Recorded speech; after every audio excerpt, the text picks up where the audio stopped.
Today is 26th day and I will talk on how to deal with the I am falling behind feeling. I've designed this episode for overthinkers, leaders, midlife professionals and young adults.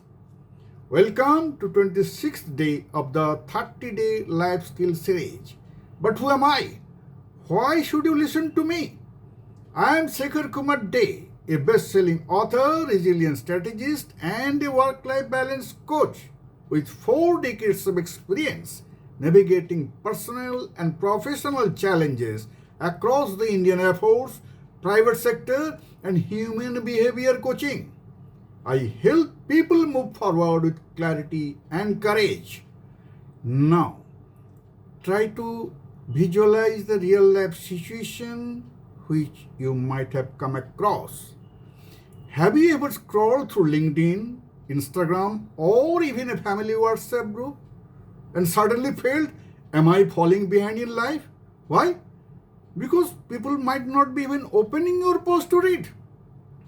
If someone happens to read, they may not be giving any liking or may not be writing any response.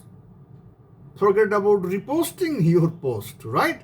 So you feel I am falling behind in life. It feels like everyone is achieving something, publishing books, launching startups, earning awards, getting promoted, except you. And here you are juggling routines, showing up daily, maybe even healing quietly, but still feeling not enough. I am not enough. This is very dangerous self-talk. I have been there. I have seen these feelings strike brilliant students, high-ranking officers, and loving mothers. It doesn't discriminate anybody. But the truth is, you are not behind. You are simply on a different journey than others. Here I share a case study. Last year, while mentoring a group of young professionals, I met Anamika, a software developer turned wellness coach. She said, I left tech to follow my passion, but every time I see my peers climbing ladders at Google or Amazon, I feel I wasted time in coaching. She was better off in doing IT jobs. I looked at her and said, but whose ladder are you climbing? Theirs or yours? Her eyes welled up. My dear friends, even Albert Einstein once felt like a lead bloomer. Did you know he didn't speak fluently until age 9? He was even labeled mentally slow by teachers. His path didn't fit conventional timelines, but it revolutionized physics. He once said, a calm and modest life brings more happiness than the pursuit of success combined with constant restlessness. The feeling of falling behind is rooted in comparison, not in your actual progress. Comparison with the others is the most dangerous thing you must avoid, and that you continue to talking with yourself day in and day out. That pushes you back. No. So instead learn the tool today. Reset your yardstick. So comparing with yourself with others, this has to be stopped. You compare yourself with your previous record and start measuring the progress. That is what you should do. Ask yourself, am I comparing timelines or values? Am I measuring outcomes or intentions? Intentions itself doesn't exist, is meaningless unless it is followed by action. And whenever you take any action, outcome has to be there. So measure these outcomes, however small it could be.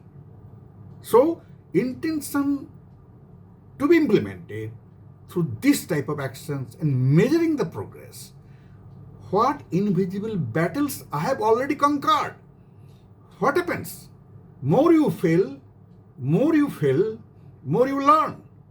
Next time, you're better prepared. So, with every failure is giving you a feedback, it is signal. So, you're using that feedback to attempt next time to be successful. That is your learning.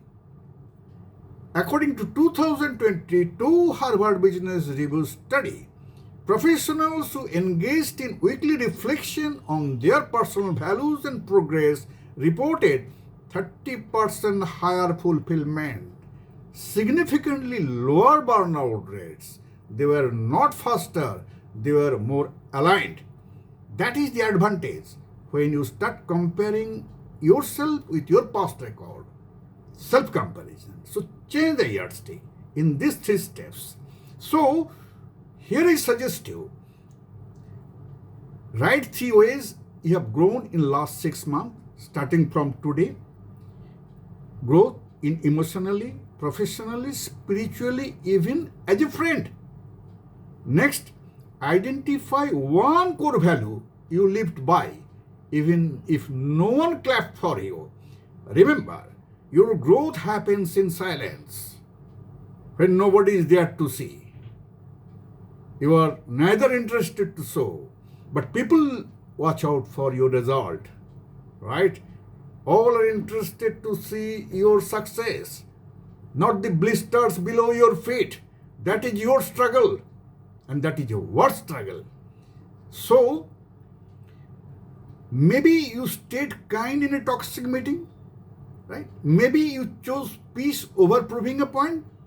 That is not just progress, that's power, and it compounds over time. If you progress by 1%, it grows massively by 40% over a period of 365 days. My dear friends, DM me. Did this help you breathe easier or respond to the pressure more calmly today?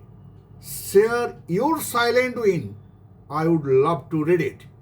If this message resonated, subscribe to the channel and share it with someone secretly battling the I am not enough monster. It is a monster.